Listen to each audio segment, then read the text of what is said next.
নমস্কাৰ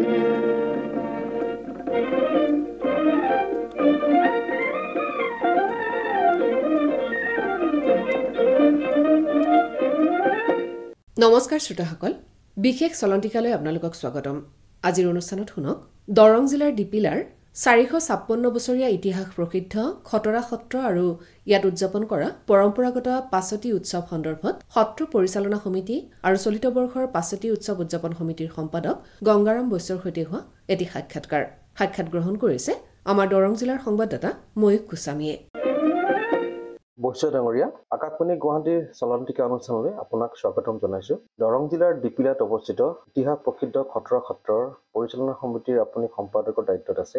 এই খটৰা সত্ৰৰ ইতিহাস সম্পৰ্কে চমুকৈ আকাশবাণী শ্ৰোতাক জনাব নেকি? হয়, খটৰা সত্ৰ প্ৰতিষ্ঠা হৈছিলে 1568 খ্ৰীষ্টাব্দত আৰু এই সত্ৰ প্ৰতিষ্ঠা কৰিছিলে মহাপুৰুষ মাধৱদেৱৰ প্ৰপন্ন শিষ্য লেচাকুনীয়া গোবিন্দ আতাই। মহাপুৰুষ শ্ৰীমন্ত শংকৰদেৱে সেই সময়ৰ বৰদৰঙত বৈষ্ণৱ ধৰ্ম প্ৰচাৰৰ অৰ্থে আহি ৰৌতাত সমাকাল আছিলে, কিন্তু তেখেতে তেতিয়া দৰঙত সত্ৰ প্ৰতিষ্ঠা কৰিব পৰা নাছিলে। এইকাৰণেই যে দৰঙত শাক্ত ধৰ্মৰ প্ৰভাৱটো খুব বেছি আছিল আৰু গুৰুজনাই উভতি গৈ বৰপেটাত মাধৱ মহাপুৰুষক দায়িত্ব দিছিলে যে মাধৱ, মই বৰদৰঙত সত্ৰ প্ৰতিষ্ঠা কৰিব নোৱাৰিলোঁ, তুমি দৰঙত বৈষ্ণৱ ধৰ্মৰ প্ৰচাৰৰ বাবে সত্ৰ প্ৰতিষ্ঠা কৰাৰ ব্যৱস্থা কৰা।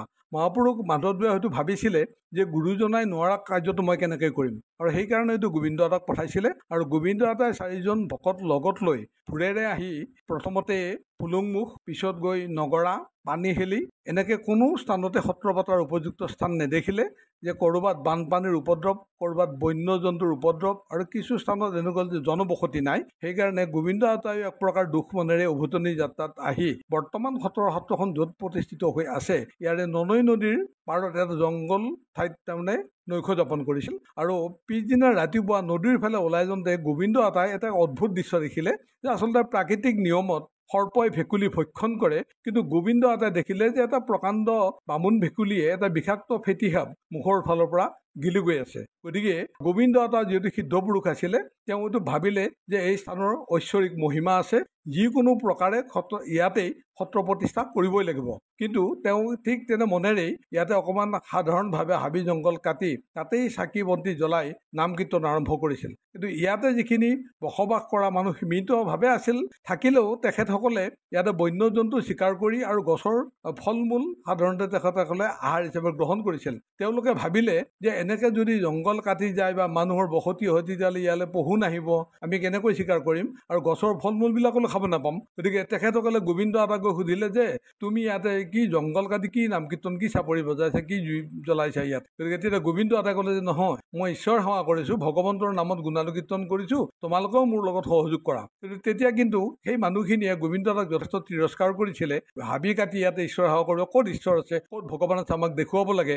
গতিকে গোবিন্দ আতাই এক প্ৰকাৰ নিৰুপায় হৈছিল, তেওঁ নিৰুৎসাহী হৈছিল যে মোৰো কাৰ্যটো নহ'ব নেকি। কিন্তু তেখেতৰ মনত পৰিছিলে যে মহাপুৰুষ শ্ৰীমন্ত শংকৰদেৱে তীৰ্থ ভ্ৰমণত যাওঁতে ৰাম, লক্ষ্মণ, সীতা, হনুমানৰ 4খনি মূৰ্তি বনাইছিল ৰাম বিজয় ভাওনা দেখুৱাবৰ কাৰণে, আৰু ভাওনাৰ শেষত সেই মূৰ্তিকেইটা আনি বৰপেটাতে সুৰক্ষিতভাৱে ৰাখিছিল। আৰু সেই মূৰ্তিকেইটাই গোবিন্দ আতাৰ মনত পৰিল। গতিকে তেওঁ ভকতসকলৰ লগত গৈ মাধৱদেৱক মহাপুৰুষক খুব খাটনি ধৰিলে যে প্ৰভু, যিহেতু গুৰুজনাই সত্ৰ কৰিব নোৱাৰিলে, আমিও গ'লোঁ, কিন্তু আমিও বিমুখ হৈ আহিছিলোঁ, কিন্তু অদ্ভুত কাণ্ড দেখিলোঁ। গতিকে তাত ঐশ্বৰিক মহিমা আছে প্ৰভু, গতিকে সত্ৰখন পাতিব লাগে, মানুহখিনিয়ে নামানে, ঈশ্বৰ দেখুৱাব লাগে। কিন্তু ঈশ্বৰ মই কেনেকৈ দেখুৱাম? গতিকে গুৰুজনাই যিখিনি ৰাম বিজয় ভাওনা কৰিবৰ কাৰণে বিগ্ৰহ সাজিছিলে, সেই বিগ্ৰহকেইটা লৈ যাওঁ প্ৰভু, তেওঁলোকক দেখুৱাই সত্ৰ পাতোঁ। কিন্তু বৈষ্ণৱ ব্যৱস্থাত বিগ্ৰহৰ স্থান নাই। প্ৰথম পৰ্যায়ত মহাপুৰুষ মাধৱদেৱে এই প্ৰস্তাৱটো নাকচ কৰিছিল, কিন্তু ভকতসকলৰ খাটনিত এক প্ৰকাৰ গৈ মাধৱদেৱে পতিয়ন গৈছিল যে আমি কেৱল সেই মানুহখিনিক দেখুৱাই তেখেতসকলক পতিয়ান নিবৰ কাৰণে আমি এই বিগ্ৰহকেইটা লৈ যাম,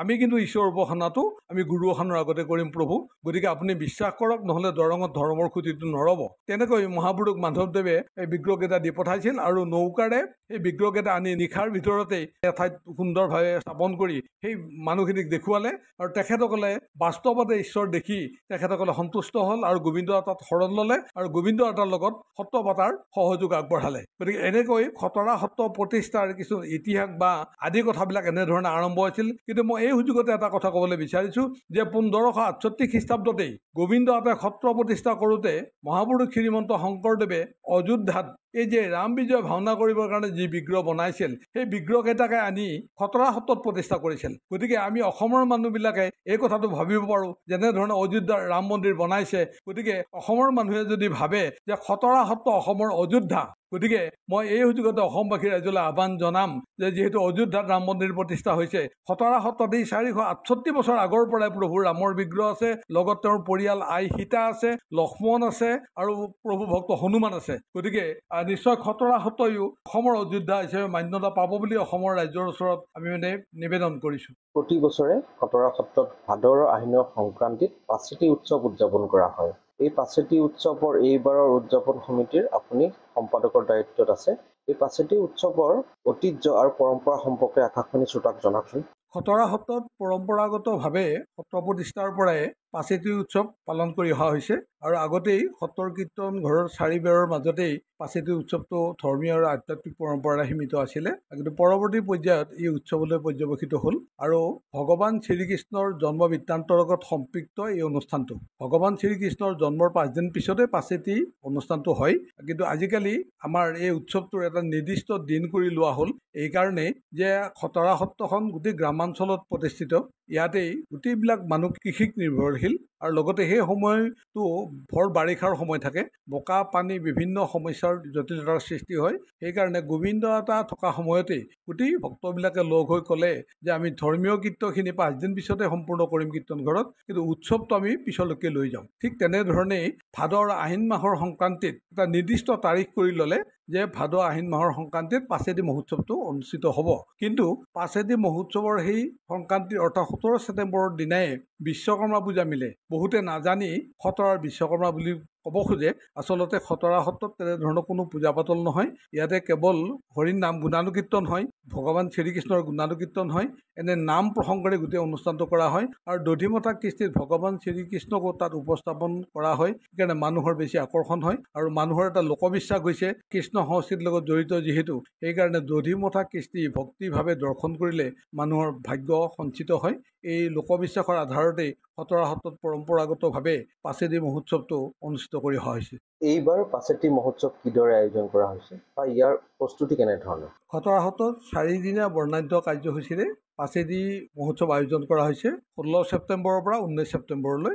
এইবাৰ আয়োজনটো এনেধৰণৰ যে আমি প্ৰথমতে আমাৰ শিৱবাজাৰ সমষ্টিৰ সন্মানীয় বিধায়ক ডক্টৰ পৰমানন্দ ৰাজবংশীদেৱক সভাপতি হিচাপে লৈ এখন শক্তিশালী সমিতি গঠন কৰিছোঁ আৰু ইতিমধ্যে পাচেতি উৎসৱ উদ্বোধন কৰিবৰ কাৰণে অসমৰ সন্মানীয় মুখ্যমন্ত্ৰী ডক্টৰ হিমন্ত বিশ্ব শৰ্মাদেৱক আমি আহ্বান জনাইছিলোঁ। তেখেতে সত্ৰবাসী ৰাইজৰ আহ্বান আন্তৰিকতাৰে গ্ৰহণ কৰিছে। আমাক কৈছে যে তেখেতে 16 তাৰিখে আহি পাচেতি মহোৎসৱ উদ্বোধন কৰিব আৰু মুখ্যমন্ত্ৰী মহোদয়ৰ পদাৰ্পণক কেন্দ্ৰ কৰি আমাৰ ৰাইজে ভাবিছে যে আমাৰ বিধায়ক মহোদয়ে যথেষ্ট তৎপৰতা দেখুৱাইছে যে পাচেতি উৎসৱৰ লগত সম্পৃক্ত হৈ আছে আমাৰ যাতায়াত ব্যৱস্থাটো। এই যাতায়াত ব্যৱস্থাৰ উন্নীতকৰণৰ কাৰণে ইতিমধ্যে মংগলদৈ, পাথৰিঘাট, খৈৰাবাৰী, গড়কাপ্তানি পথটোৰ যথেষ্ট উন্নীত কৰিছে আৰু সত্ৰৰ দৰ্শনাৰ্থীসকলৰ সুব্যৱস্থাৰ কাৰণে আমাৰ সত্ৰত পৰ্যাপ্ত টয়লেটৰ ব্যৱস্থা নাছিলে। এইবেলি তেখেতে 10টাকৈ টয়লেটৰ স্থায়ী ব্যৱস্থা এটা কৰি দিছে আৰু লগতে মানুহৰ কাৰণে বিশুদ্ধ পানীৰ সুব্যৱস্থা কৰিছে। এই ক্ষেত্ৰত আমি সন্মানীয় বিধায়ক তথা মুখ্যমন্ত্ৰী মহোদয়ক ধন্যবাদ আৰু কৃতজ্ঞতা জ্ঞাপন কৰিছোঁ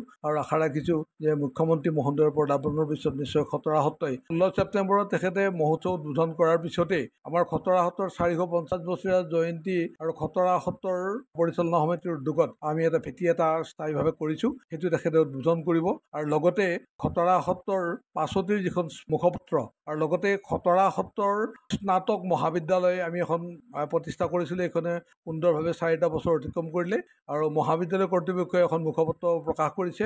সেইখনো মাননীয় মুখ্যমন্ত্ৰী মহোদয়ৰ জৰিয়তে আমি মুকলি কৰাৰ প্ৰয়াস কৰিছোঁ আৰু তাতোকৈ উল্লেখনীয় কথাটো হ'ল যে খতৰা সত্ৰৰ ইতিহাসত আমাৰ 456 বছৰ অতিক্ৰম কৰিলে। এইবাৰ খতৰা সত্ৰই স্থায়ীভাৱে এটি গীত নিৰ্বাচন কৰিছে আৰু সৌভাগ্যক্ৰমে সেই গীতটি আমিয়ে ৰচনা কৰিছিলোঁ। ইতিমধ্যে গীতটো বাণীবদ্ধ হৈছে যে খতৰা সত্ৰৰ সেই গীতটিও মুখ্যমন্ত্ৰী মহোদয়ে উন্মোচন কৰিব।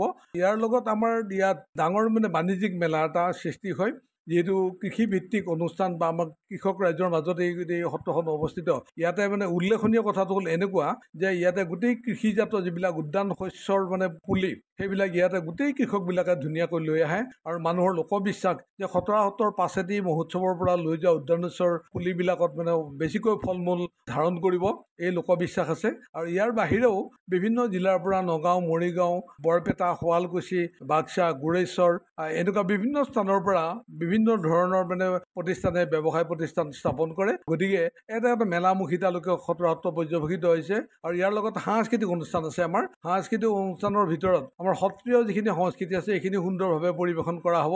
ইয়াৰ লগত আমাৰ দৰঙী লোক সংস্কৃতিৰ এটা বৈশিষ্ট্য আছে যে ইয়াত লোকগীত আছে, চিয়া গীত আছে, বিয়া সংগীত আছে, এই ধৰণে এই কৃষ্টি পৰিৱেশন কৰা হ'ব। আৰু সত্ৰৰ শিল্পীসকলে এইবাৰ আমাৰ অসমীয়া গুৰুজনাৰ যি অংকীয়া ভাওনা, অসমীয়া ভাষাত আমাৰ ভাওনা পৰিৱেশন কৰা হ'ব। দিহানাম প্ৰতিযোগিতা পতা হৈছে। আৰু আমাৰ ইয়াৰ লগতে অন্যান্য যিখিনি ভূপেন্দ্ৰ সংগীত বা ৰাভা সংগীত, বিষ্ণু সংগীত এইবিলাকো তাৰমানে আমাৰ ইয়াত পৰিৱেশন হ'ব বা তাৰ লগত সমভাৱে নৃত্যও পৰিৱেশন হ'ব।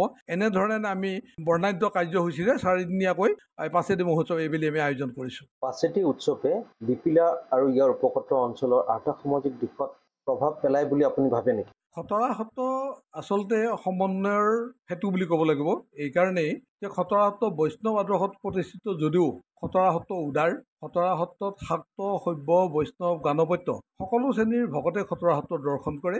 আনকি এনেকুৱা কথা আছে যে অসমৰ কোনো ধৰ্মীয় ক্ষেত্ৰত মানে মহিলাৰ প্ৰৱেশটো নিষেধ আছে, কিন্তু খতৰা সত্ৰ এই ক্ষেত্ৰত উদাৰ। এইকাৰণে উদাৰ যে পুৰুষ প্ৰকৃতি ভগৱন্তৰে সৃষ্টি, গতিকে পুৰুষে ঈশ্বৰ সেৱা কৰিব, প্ৰকৃতিয়ে নকৰিব এনেকুৱা কথা নহয়। খতৰা সত্ৰত এনেধৰণে মহিলাসকলো আহিব পাৰে যে আমাৰ হিন্দু সনাতনী ধৰ্মত যিবিলাক লোকাচাৰ আছে সেই লোকাচাৰবিলাক মানিলে খতৰা সত্ৰত প্ৰৱেশত কোনো ধৰণৰ বাধা নাই। ইয়াতে বিভিন্ন জাতি, ধৰ্ম, সম্প্ৰদায়ৰ সকলো শ্ৰেণীৰ মানুহে খতৰা সত্ৰত সেৱা উপাসনা কৰে আৰু সকলোৱে ইয়াতে দান বৰঙণি দিছে। খতৰা সত্ৰৰ ইতিহাস যদি অতীত ইতিহাস চোৱা যায় তেতিয়াহ'লে দৰঙী কোচ ৰজা বা ব্ৰিটিছ শাসনৰ সময়ত মহম্মদ দিদাৰুদ্দিন বৰা এনেধৰণৰ বিভিন্ন অলেখ মানে উদাহৰণ আছে। গতিকে খতৰা সত্ৰ একান্তভাৱে আমি ক'ব পাৰোঁ যে ই সমন্বয়ৰ সেতু। আৰু পাছেতি উৎসৱক লৈ আচলতে সকলো মানুহৰ এটা আগ্ৰহ হৈ থাকে যে যিহেতু জেঠ মাহৰ পৰা ভৰ বাৰিষা পৰে, গতিকে বাৰিষাৰ পিছত প্ৰথমতে খতৰা সত্ৰৰ পাছেতি উৎসৱটোৱে আনুষ্ঠানিক ৰাজহুৱা অনুষ্ঠান হয়। গতিকে খতৰা সত্ৰ দৰঙৰ স্বাভিমান বুলি ক'ব পাৰি, খতৰা সত্ৰ বা খতৰা সত্ৰৰ পাছতি মহোৎসৱ। গতিকে দৰংবাসী সকলো লোক আৰু লগতে বিশেষকৈ খতৰা সত্ৰৰ উপকণ্ঠ অঞ্চলৰ যিখিনি বাসিন্দা আছে বা সত্ৰপ্ৰেমী ভক্ত আছে সকলোৱে অতিথিসকলক আদৰিবলৈ মানে প্ৰস্তুত হৈ থাকে। কাৰণ তেওঁলোকে নিজে এতিয়া নিজৰ বাট পথবিলাক চিকুণাব, নিজৰ ঘৰৰ পৰিৱেশবিলাক পৰিষ্কাৰ কৰিব, সকলোৱে নতুন বস্ত্ৰ কিনিব। ইয়াৰ লগতে আৰ্থ সামাজিক যিটো ব্যৱস্থা এইটো যথেষ্ট উন্নত হয়। মানুহে নতুন বস্ত্ৰ ক্ৰয় কৰিব, নিজৰ অতিথিবিলাক আপ্যায়ন কৰিবৰ কাৰণে খাদ্য সামগ্ৰী ক্ৰয় কৰিব, এনেধৰণে বা কোনোবা স্থানীয় যুৱক যুৱতীসকলে ইয়াতে ব্যৱসায় প্ৰতিষ্ঠান কৰিব। গতিকে এনেধৰণে খতৰা সত্ৰৰ পাছতি উৎসৱটো অলপ মানে ইয়াৰ স্বাভিমানতাটো অলপ ব্যতিক্ৰম। গতিকে আমি আশা ৰাখিছোঁ যে এইবেলি খতৰা সত্ৰত আগতকৈও অলপ উন্নত ধৰণে ইয়াত অনুষ্ঠিত হ'ব, যিটো বিধায়ক মহোদয় ইয়াৰ সভাপতি হিচাপে আছে। আৰু লগতে আমি এইটো আশা ৰাখিছোঁ যে বিগত বছৰসমূহত আমাৰ 2 লক্ষাধিক মানে ভক্তৰ সমাগম হৈছিল। এইবাৰ হয়তো নিশ্চয় মুখ্যমন্ত্ৰী মহোদয়ৰ উপস্থিতি থাকিব। আৰু আমাৰ ইয়াৰ যিটো প্ৰচাৰ হৈছে পাছেতি মহোৎসৱৰ, ইয়াৰ ক্ৰমান্বয়ে ইয়াৰ প্ৰচাৰটো বাঢ়ি গৈছে। গতিকে আমি আশা ৰাখিছোঁ যে 3 লক্ষাধিক মানুহৰ ইয়াত সমাগম হ'ব। আৰু এইবুলি মই এই ক্ষেত্ৰত এটা কথা ক'বলৈ বিচাৰিছোঁ যে খতৰা সত্ৰৰ আন্তঃগাঁথনি উন্নয়নৰ ক্ষেত্ৰত বা বিশ্বত ইয়াৰ মহিমা প্ৰচাৰৰ ক্ষেত্ৰত আমাৰ স্থানীয় বিধায়ক ডক্টৰ পৰমানন্দ ৰাজবংশীয়ে প্ৰথমবাৰৰ বাবে অসম বিধানসভাত খতৰা সত্ৰক উপস্থাপন কৰিছে। আৰু আমি তেখেতলৈ ধন্যবাদ জ্ঞাপন কৰিছোঁ। আৰু লগতে পৰ্যটন মন্ত্ৰী সন্মানীয় জয়ন্ত মল্ল বৰুৱাদেৱেও খতৰা সত্ৰক তেওঁৰ নিজৰ অনুষ্ঠান আৰু খতৰা সত্ৰত আহিম বুলি তেখেতে কথা দিছে। ইতিমধ্যে তেখেতলৈ আমি আমন্ত্ৰণ জনাইছোঁ। আমি আশা ৰাখিছোঁ নিশ্চয় জয়ন্ত মল্ল বৰুৱা মহাশয় 17 ছেপ্টেম্বৰত আহিলে খতৰা সত্ৰৰ যিটো মাদকতা বা ইয়াৰ বৈশিষ্ট্য বা ইয়াৰ স্বাভিমানটো তেওঁ নিজে উপলব্ধি কৰিব। এই সুযোগতে মই অসমবাসী সকলো ৰাইজকে পাছতি মহোৎসৱ দৰ্শন কৰিবৰ কাৰণে সকলোকে আহ্বান জনালোঁ। গংগাৰাম বৈশ্য ডাঙৰীয়া, বহু ব্যস্ততাৰ মাজতো আপুনি আকাশবাণী গুৱাহাটী চলন্তিকা অনুষ্ঠানত অংশগ্ৰহণ কৰি ঐতিহাসিক খতৰা সত্ৰ আৰু ইয়াত উদযাপন কৰা পৰম্পৰাগত পাছেতি উৎসৱ সম্পৰ্কে আকাশবাণী শ্ৰোতাক জনালে, তাৰ বাবে আপোনাক অশেষ ধন্যবাদ জনাইছোঁ। ধন্যবাদ। বিশেষ চলন্তিকা শুনিলে। আজিৰ অনুষ্ঠানত দৰং জিলাৰ ডিপিলাৰ 456 বছৰীয়া ইতিহাস প্ৰসিদ্ধ খটৰা সত্ৰ আৰু ইয়াত উদযাপন কৰা পৰম্পৰাগত পাছেতি উৎসৱ সন্দৰ্ভত সত্ৰ পৰিচালনা সমিতি আৰু চলিত বৰ্ষৰ পাছেতি উৎসৱ উদযাপন সমিতিৰ সম্পাদক গংগাৰাম বৈশ্যৰ সৈতে হোৱা সাক্ষাৎকাৰটি শুনিলে। সাক্ষাৎ গ্ৰহণ কৰিলে আমাৰ দৰং জিলাৰ সংবাদদাতা ময়ূক গোস্বামীয়ে। অনুষ্ঠানটিৰ প্ৰযোজনা মানস প্ৰতিম শৰ্মাৰ, সহযোগিতা আগবঢ়ালে অপূৰ্ব মালিয়ে। আজিৰ বিশেষ চলন্তিকাৰ ইমানতে অন্ত পৰিল।